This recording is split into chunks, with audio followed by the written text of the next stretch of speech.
Let's take a look at what the research came up with here. It did a lot of research for us. Okay. There isn't a single best put spread that dominates over 10 to 30 years, but the research does give us some pretty clear guidance on maturity, delta, and how often to roll. Okay. What the research says versus vibes. Studies on options, overlay, and tail hedging. A big 2020 Monash paper looked at a huge grid. Okay. Key findings that matter to you when buying puts outright for downside protection, longer maturities, over 6 months, up to a year, had better risk adjusted performance than short dated stuff. Really interesting. Okay. So we probably want to have longer dated puts. That actually kind of makes it a little bit easier because we don't have to trade so often. I actually like that idea. Best results were at the money or slightly out of the money puts, 85 to 100% of spot, so 0 to 15% out of the money. When they tried to cheapen the hedge using put spreads or put ratios, those underperformed simply buying the put on their main. Okay, so it actually says that they just bought puts. They did not buy spreads. But within the spread family, shorter put maturities did better than long ones. For pure hedging, long dated, near at the money single puts were best. Okay. If you insist on spreads, the better ones are around. Okay. Classic 1 month hedge, your instinct. Okay, buy protection. It's simple, but historically expensive.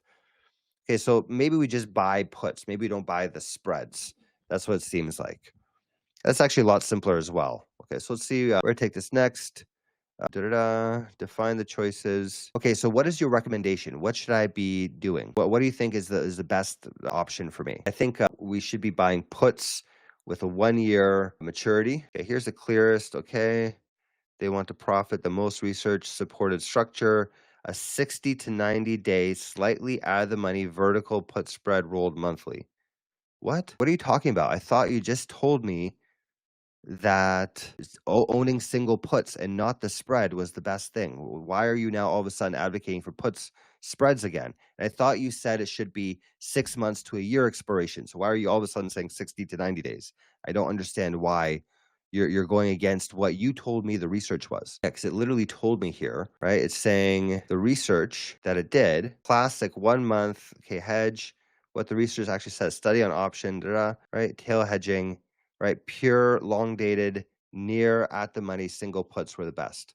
So it said that and then it contradicted itself. So I'm trying to understand. Yeah, you're fair to call it out. That does sound like it contradicted myself. Let me untangle it properly. You're right. There are two separate things I talked about and I blurred them together.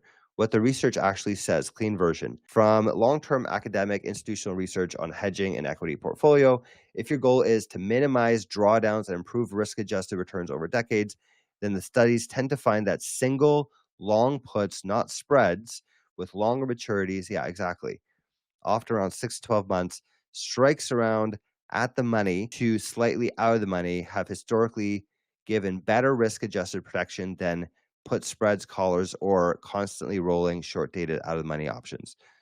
Yeah, okay, exactly. Right. So if your question was the most effective pure hedge historically for a stock index, yeah, that's exactly what I want. So what do you think about that? Put it into the comments. Let me know. I respond to all of your comments. So I'm very interested to hear what you thought about the video and what do you want to see next. And of course, if you're interested in any of this stuff, go check it out at botspot.trade.